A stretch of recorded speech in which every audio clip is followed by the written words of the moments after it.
Pemirsa, kita sampai ke ujung acara. Sekarang saya ke Profesor Nyoman Serikat sebagai tuan rumah. Bapak bisa nanggapin yang mana saja dari perdebatan ini. Ya. Begini, saya akan menanggapi dari awal. Pertama dari penasihat hukum dulu, yang menyatakan bahwa Undang-Undang Minyak dan Gas dan Undang-Undang Kehutanan yang juga mendapat persetujuan dari Pak Karni seolah-olah itu merugikan negara. Dalam kajian hukum pidana, setiap kita membuktikan suatu pasal, elemen-elemennya harus terumuskan di dalam pasal yang bersangkutan. Unsur-unsurnya betul, Pak. Termasuk kalau seandainya dikatakan merugikan negara, harus ada di situ. Ya. Tetapi setelah saya baca gitu, nampaknya unsur itu tidak ada. Oleh karena itu, tidak perlu kita titik fokusnya pada kerugian negara. Yang terpenting, elemen-elemennya seperti menimbun tanpa izin. Itu aja yang dua itu. Ya, itu yang pertama. Yang kedua, mengenai asal tindak pidana, predicate crime, yang terdapat di dalam pasal 2 ayat 1, tadi juga dikatakan oleh tim penasihat hukum, Undang-Undang Minyak dan Gas tidak tercantum. Betul. Tapi predicate crime-nya itu dari huruf A sampai Z. Huruf Z itu yang menurut kajian saya itu menggunakan sistem terbuka. Artinya tindak pidana apa saja sepanjang diancam dengan pidana 4 tahun, dia kena. Artinya bisa dijadikan dasar sebagai predicate crime. Itu yang pertama. Nah, yang kedua, menanggapi saya mungkin agak sedikit lain, di dalam pasal 69 itu sebenarnya itu muncul kan latar belakangnya dari undang-undang sebelumnya. Undang-Undang nomor 15 tahun 2002, Junto Undang-Undang nomor 25 tahun 2003, itu ternyata kesulitan untuk membuktikan predicate crime-nya gitu. Sehingga pada waktu penyidik, apakah itu kepolisian, kejaksaan melakukan penyidikan, dia harus tahu awalnya dulu, oh ini tindak pidana, tapi tidak perlu dibuktikan, tidak wajib dibuktikan. Harus ada tapi tidak perlu Ancangannya dibuktikan. tetap ada, ancangannya terdapat di dalam pasal 2 ayat 1 itu, ya. Tetapi tidak perlu dibuktikan. Tidak wajib penyidik itu, penuntut umum maupun pengadilan membuktikan. Jadi bukan tidak perlu ada. Harus ada, itu kan harus ditentukan. Tapi itu tidak wajib dibuktikan itu loh ya. Ya. Sudah ya Pak ya? Maaf. Yang kedua, tadi saya menyambung Profesor ini di dalam pembuktian terbalik. Nah ini, artinya bagi yang kebetulan tersangka LS ini gitu ya, kalau seandainya memang yang bersangkutan tidak melakukan tindak pidana pencucian uang, dia harus membuktikan di dalam pasal 77 dan 78 itu harus membuktikan bahwa harta kekayaannya itu tidak berasal dari tindak pidana. Nah, kalau itu di sidang pengadilan, hakim harus memerintahkan supaya terdakwa itu membuktikan bahwa harta kekayaannya tidak berasal dari tindak pidana. Kenapa? Ketentuan undang-undang, perintah undang-undang yang harus wajib dilakukan. Jadi hakim yang memerintahkan. Iya, hakim di dalam undang-undang memang hakim. Tidak bisa penyidik. Oh, di dalam penyidikan jangan dulu. Ini nanti di persidangan. Itu yang nanti akan menentukan si pelakunya ini, si LS ini melakukan tindak pidana pencucian uang apa tidak. Kan yang menentukan hakim. Oleh karena itu, di dalam prosedur pemeriksaannya, mungkin penyidik mengatakan sebagai tersangka. Tapi begitu penuntut umum menyatakan sebagai terdakwa. Nah, terdakwa di sinilah harus dibuktikan. Nah, itu. Nah, sekali lagi kalau jujur aja kalau dikatakan nanti apa tadi merugikan keuangan negara, harus itu dikaitkan dengan tindak pidana korupsi gitu loh ya. Tindak pidana korupsi itu pun mungkin saya berbeda dengan rekan-rekan kollegal. Yang ada elemen merugikan keuangan negara itu hanya dalam pasal 2 dan pasal 3. Pasal 5 sampai dengan pasal 13 itu tidak ada unsur merugikan keuangan negara. Kebetulan jujur aja pada waktu merancang itu Undang-Undang nomor tahun 99, 31 tahun 99 saya ikut merancang gitu ya, sehingga roda apa sitik-sitik gitu. Terima kasih. Itu aja. Baik, sekarang Profesor Muzakir. Terima kasih Pak Karni. Saya mungkin juga tidak sama atau tidak sependapat dengan apa yang disampaikan tadi, bahwa TPPU itu mesti harus ada tindak pidana asal. Tidaklah mungkin sebagai sebuah tindak pidana, hasil tindak pidana, kalau tidak ada tindak pidana asal. Berarti harus ada pasal 2 dulu dibuktikan, barulah kemudian ada TPPU. Mengenai pasal 69 itu maknanya ketika ada kejahatan tidak pidana asal, itu dalam proses. Kemudian TPPU dalam proses, maka proses TPPU tidak perlu nunggu yang ini, tapi bisa bersama-sama, atau nanti diajukan bersama-sama, atau gantian tindak pidana asal baru kemudian TPPU gitu ya. Jadi maknanya dalam konteks pasal 69 itu adalah dalam proses penyidikan. Karena dalam proses penyidikan maka tidak perlu ada bukti dulu, boleh, belum ada pun tidak apa-apa, tapi harus ada tindak pidana asal. Ini harus clear pasal itu, harus konteksnya pasal 2 dan pasal 3, 4 dan 5. Jadi jelas dalam satu konteks ini. Yang saya ingin jelaskan dalam konteks yang lain mengenai pembuktian harta kekayaan tadi. Sesungguhnya tidak harus melalui proses TPPU. Ya. Ini yang saya kira menurut saya tidak tepat juga. Saya sudah mencoba membuka ketika saya akan hadir di sini. Ada lembaga yang menurut saya harus diingatkan kembali Pak Karni. Pertama adalah dulu ada lembaga namanya PKPN. Dengan kata-kata yang pertama namanya P. Pemeriksaan kekayaan penyelenggara negara. Oleh DPR kemudian diubah menjadi LHKPN. Menjadi laporan harta kekayaan penyelenggara negara. Ini dua hal yang berbeda. Kalau dulu ketika PKPN itu bisa melakukan pemeriksaan, membuktikan dugaan terjadinya hasil kekayaan yang tidak wajar, dan dia minta supaya dibuktikan oleh PKPN. Tapi sekarang di bawah naungan KPK, ini lembaga ini tidak begitu tampak karena namanya adalah laporan. Gitu. Tidak ada menggunakan istilah pemeriksaan. Ya, saya kira ILC sekarang ini bisalah kita merekomendasikan agar supaya kembali lagi ke PKPN. Dengan PKPN ini, kalau ada pejabat negara dan rekening gendut, tidak perlu dibawa ke pengadilan pidana lebih dulu. Panggil dia, buktikan bahwa harta itu kekayaan Anda belum sempurna laporannya. Buktikan. Kalau tidak bisa dibuktikan, tarik dia. Sampai Anda bisa membuktikan uang atau harta kekayaan, disita dulu sampai Anda bisa membuktikan.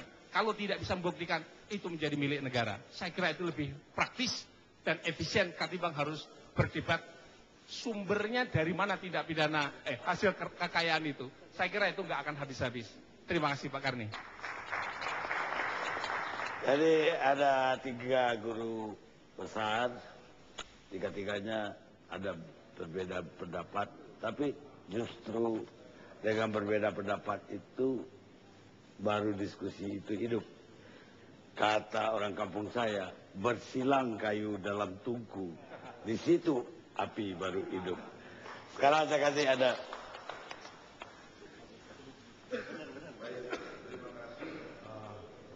Sebagai Ketua Komisi Informasi Provinsi Jawa Tengah, saya ingin coba luruskan pendapat Bapak yang di depan tadi itu terkait dengan pasal 17 di informasi yang dikecualikan.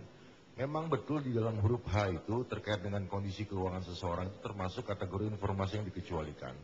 Tetapi kalau kita melihat di pasal 18 ayat 2 huruf B, itu dikecualikan pengungkapan berkaitan dengan posisi seseorang dalam jabatan publik. Pejabat publik di dalam Undang-Undang nomor 14 tahun 2008 tentang keterbukaan informasi publik adalah orang yang ditunjuk dan diberi tugas untuk menduduki posisi atau jabatan tertentu pada suatu badan publik. Badan publik menurut Undang-Undang 14 2008 adalah legislatif, eksekutif, serta yudikatif, serta badan lain yang berkaitan dengan penyelenggara negara yang memperoleh anggaran dari APBN atau APBD. Hal ini perlu saya luruskan karena ada pemahaman yang keliru terkait dengan soal rekening gendut di kepolisian. Sebagaimana diketahui pada tanggal 7 Februari 2011, Komisi Informasi Pusat telah menjatuhkan putusan atas sengketa informasi yang diajukan oleh ICW dengan Mabes Polri terkait dengan pembukaan rekening gendut 17 perwira Polri waktu itu, yang perintahnya adalah membuka rekening itu berikut juga dengan nama dan besaran nilai dari rekening tersebut. Saya pikir itu Bang Karni yang perlu saya sampaikan dan saya luruskan terkait dengan perusahaan rekening. Gabriel. Saya hanya mau mempertegas lagi soal tadi. Penting perlu tidak ada predikat crime atau kriminal asal. Itu jelas sekali harus ada kriminal asalnya. Kita sekedar perbandingan. Di Inggris ada namanya Proceeds of Crime Act. Itu satu undang-undang yang lahir tahun 2002 yang khusus menyangkut masalah hasil-hasil kejahatan tindak pidana. Nah, di situ pun ada satu tindak pidana yang disebut criminal lifestyle of a criminal. Itu menjadi perdebatan cukup serius karena menyangkut HAM waktu itu. Tindak pidana ini pun diwajibkan terlebih dahulu harus ada tindak pidana asalnya, predikat crime-nya. Jadi supaya clear ini, saya kira sehingga tidak ada interpretasi atau penafsiran bahwa rejim hukum pencucian uang itu bisa dilakukan tanpa ada tindak pidana asal. Saya kira itu harus. Jadi ada sependapat dengan Profesor Muzakir. Ya. Silakan.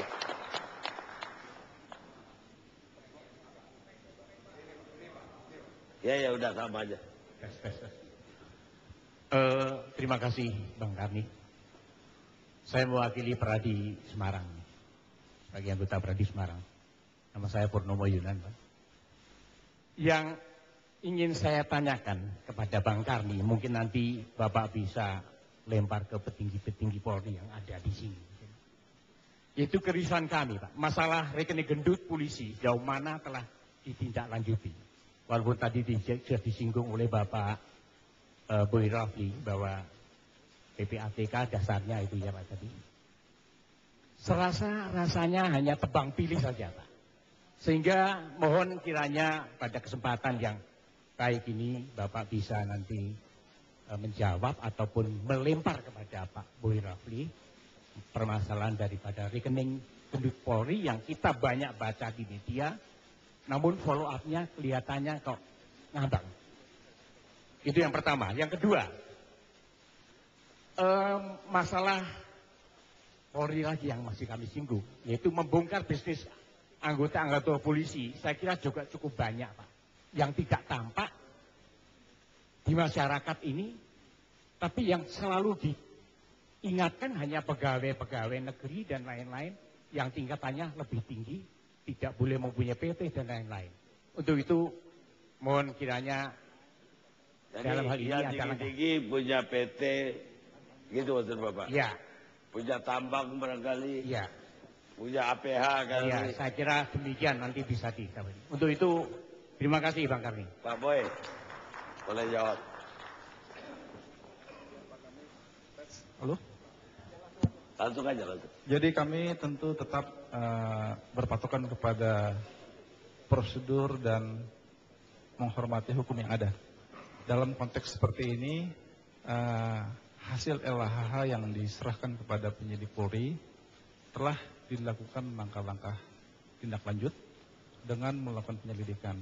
Dan hasil dari penyelidikan telah disampaikan bahwa belum ada atau tidak ada perbuatan melawan hukum dari proses kepemilikan rekening itu. Itulah yang kemudian kita laporkan kembali kepada PPATK. Dan itu sudah disampaikan. Dan tentunya dalam konteks seperti ini kita harus berpikir proporsional. Jadi kita tidak ingin mengharapkan masyarakat langsung beropini, kemudian membangun suatu anggapan-anggapan yang tentu tidak didasarkan kepada fakta. Jadi kami juga berharap masyarakat menghormati hak-hak private atau individu yang ada, dan itu tentu harus kita hormati. Jadi itu sudah kita sampaikan secara resmi pada PPATK. Kalau ada yang merasa tidak puas, ya tentu silahkan tanya saja kepada PPATK.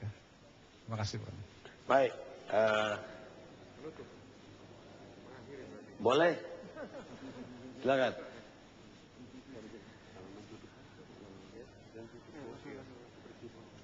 Baik Pak, terima kasih. Jadi mungkin tadi saya yang pertama, diberikan kesempatan pertama, mungkin ini juga kesempatan yang terakhir juga Pak.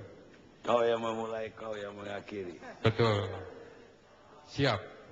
Silakan. Jadi kesempatan ini kami perlu sampaikan bahwa proses penyidikan yang kami lakukan tentunya banyak menimbulkan perbedaan-perbedaan persepsi Pak. Artinya bahwa dari pihak penyidik, kemudian dari pihak tersangka, masyarakat, dan semua pihak. Tetapi yang perlu kami sampaikan bahwa tugas kami selaku penyidik di bawah kepemimpinan Bapak Kapolda adalah membuktikan terhadap penanganan kasus ini sampai tuntas. Masalah misalkan tersangka memberikan keterangan yang tidak sesuai, diam, atau mungkin berbohong dan sebagainya, mengelak dan sebagainya, itu adalah hak daripada tersangka, didampingi dengan penasihat hukumnya. Nah, oleh karena itu, kami dalam kesempatan ini meminta kepercayaan dari masyarakat agar proses penanganan kasus ini bisa berjalan dengan baik. Kemudian juga kami minta dukungan dari semua pihak.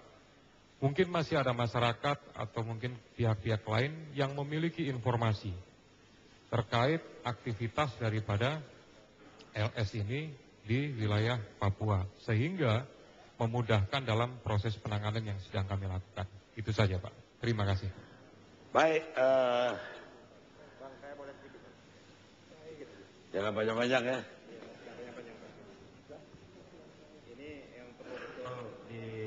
Sebenarnya dijelaskan bagaimana tadi dikemukakan. Sesungguhnya pasal 69 itu dia tidak berdiri sendiri. Pasal bukan pasal yang berdiri sendiri. Pasal 69 harus dikaitkan betul dengan pasal 3. Di pasal 3 itu ada dua hal yang penting. Yang pertama adalah disebutkan di situ itu, saya ambil saja, harta kekayaan yang diketahui atau patut diduga merupakan hasil tindak pidana. Jadi ada dua hal nih Bang. Yang pertama diketahui merupakan hasil tindak pidana. Apa artinya? Yaitu telah ada putusan pidana asal, inkra. Yang kedua, ada patut diduga merupakan hasil tindak pidana. Berarti sudah ada mulai proses. Prosesnya ini adalah harus ditemukan dua alat bukti yang cukup, penyidikan. Nah, oleh karena itu, bahwa proses tindak pidana pencucian uang ini tidak harus menunggu inkra yang berkaitan tetap, tapi dia bisa dilakukan kumulatif, sebagaimana yang dilakukan oleh Kapolda Papua sekarang. Di samping ada tindak pidana pokoknya adalah masalah illegal logging dengan BBM, dan ditambah lagi adalah pasal tentang tindak pidana pencucian uang. Ya ada predikat crime-nya. Jadi dia tidak bisa nyelonong tanpa ada predikat crime-nya langsung dengan alasan pasal 69 kita langsung TPPU. Nah, itu peradilan yang sesat itu seperti itu. Baik, ada di belakang.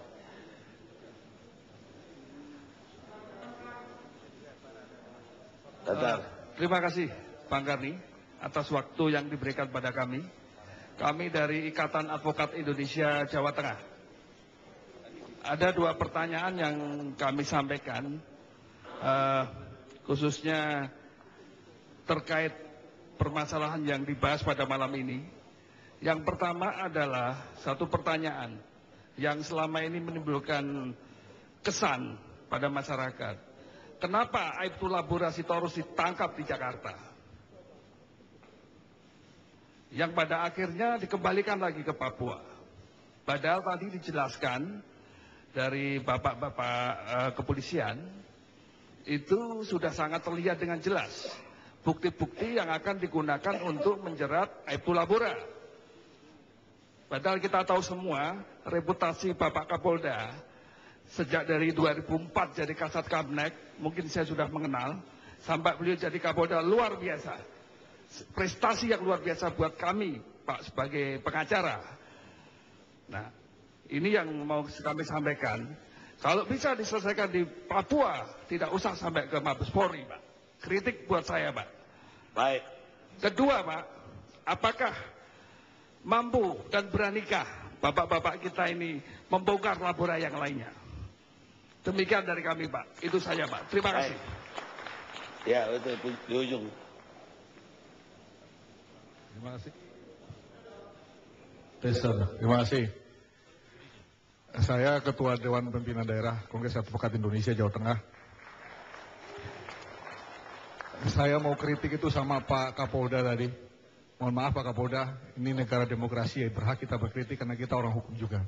Satu hal yang saya sayangkan waktu Bapak mengatakan, waktu Bapak sampaikan tadi, LS adalah rekan kami. Itu keliru Pak.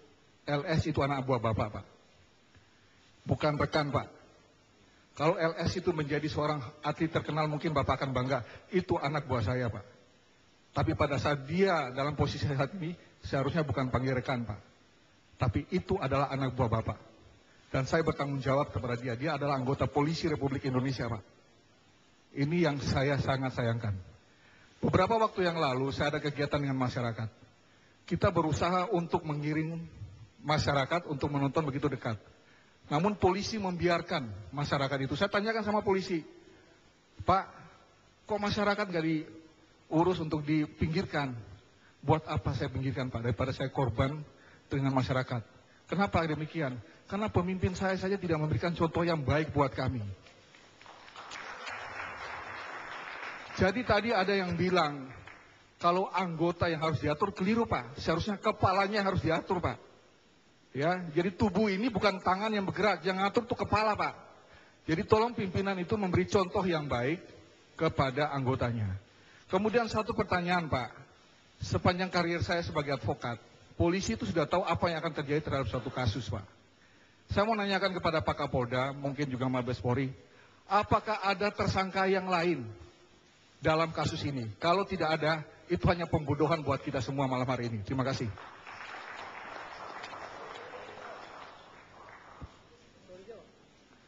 Boleh? Saya kira terima kasih untuk saya panggil rekan Pak ya kalau gitu ya. Iya, saya kira yang pertama mengenai masalah istilah rekan ini masalah terminologi eufemistik Pak. Artinya terminologi dalam rangka untuk berbicara diplomasi gitu Pak ya. Kalau seorang pimpinan di dalam istilah Polri ini Pak ya, kita juga menjadi komandan, menjadi atasan, menjadi rekan, menjadi kawan, konsultan, banyak sekali Pak. Saya mengambil tadi dalam konteks seperti itu, konteks perlu. Mengambil sesuatu istilah, juga melihat konteksnya. Saya melihat konteksnya, saya merasakan dari saudara-saudara kita tadi, yang meminta kepada saudara, agar ditangguhkan, bagaimana keluarganya, bagaimana karyawannya. Saya melihat dalam konteks itu akan lebih menyentuh, saya menggunakan kata rekan. Tapi saya tadi jelas mengatakan, meskipun rekan, tapi dalam konteks ini, kita melihatnya adalah konteks hukum. Artinya, meskipun dialah rekan, anak buah, ya salah kita tangani. Secara hukum itu Pak. Presumption before the law, artinya praduga nggak bersalah juga equality before the law.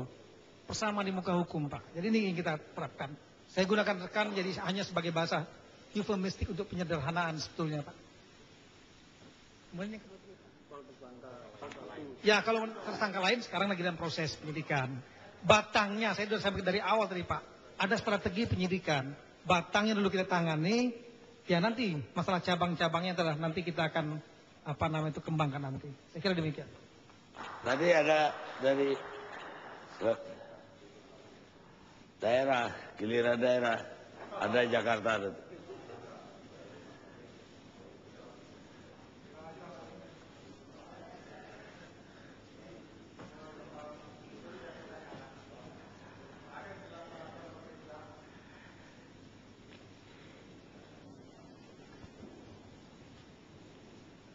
Ada dalam peraturan pemerintah nomor 24 tahun 2013 tentang penggajian bagi anggota Polri maupun TNI.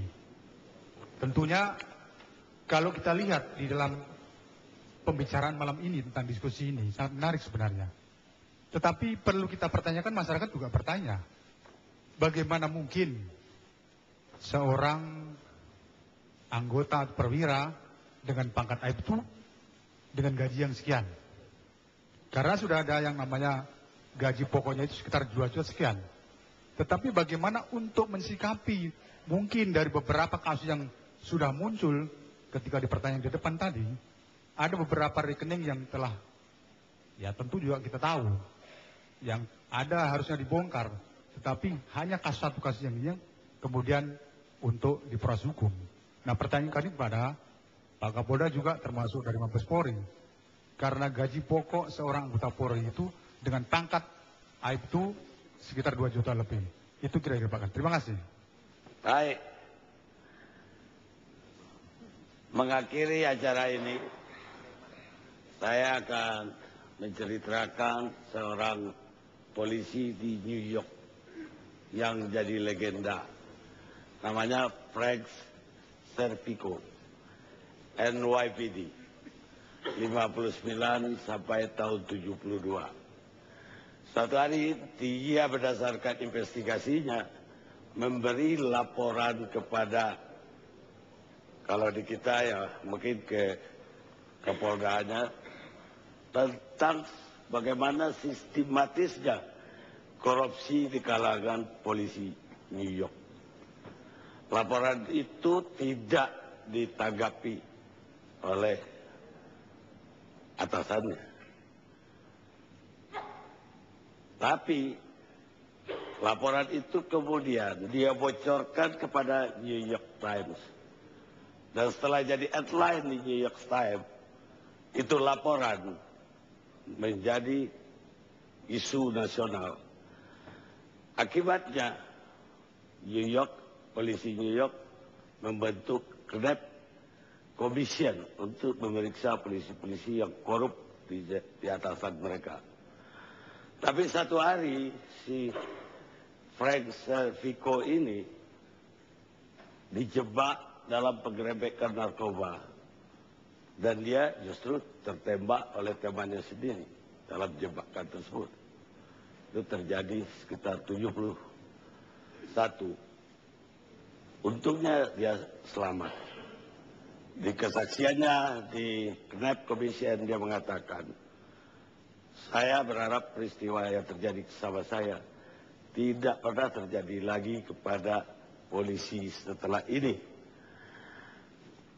Dan ternyata katanya atasannya itu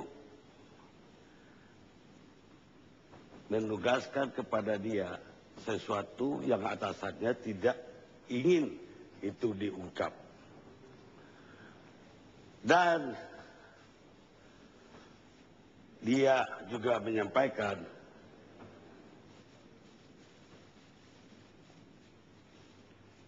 kata-kata yang sangat berguna untuk kepolisian kita. Perlawanan untuk keadilan dalam korupsi tidak pernah mudah dan tidak akan pernah mudah. Perlawanan ini akan mengancam keselamatan diri kita, keluarga kita, teman-teman kita, dan bahkan anak-anak kita. Namun pada akhirnya saya percaya bahwa harga yang harus saya bayar adalah sepadan dengan kehormatan kita sebagai polisi. Saya berharap generasi muda Polri yang ada di sini menjadi Frank Serpico pada masa depan. Kita ketemu AFC yang akan datang.